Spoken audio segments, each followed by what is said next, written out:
छुटतै हमर परानगी।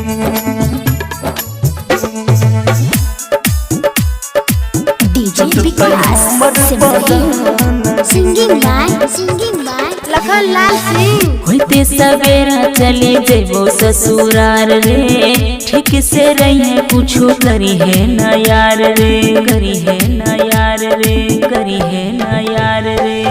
तोहरा बिना जान होते परेशानी, मन तमन जैते दिलवा नहीं मानी। हमरा बिना सुनही रे लाभर होखी है ले परेशान रे। ओने तोहरल तो सामन गइए ने, छुटतै हमर परानगी। ओने तोहरल तो सामन गइए ने, छुटतै हमर परानगी। Recording by rhythm studio Bhagalpur. छुटतै हमर परानगी।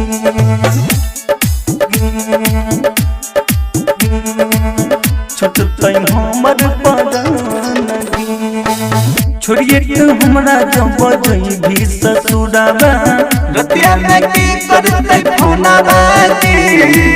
नजर से हमरा नहीं एको बेर हटै छी, याद रे भीतर लोडाबा की, लोडाबा की, लोडाबा की।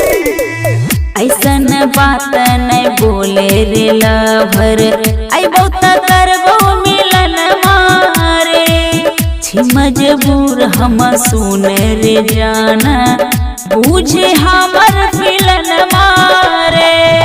बड़ी हंसे रही सुन रे लभर, रखिए अपना ध्यान रे। ओने तोहरल तो सामन गइए ने, छुटतै हमर परानगी। ओने तोहरल तो सामन गइए ने, छुटतै हमर परानगी। Mix by Rahul Yadav. छुटतै हमर परानगी।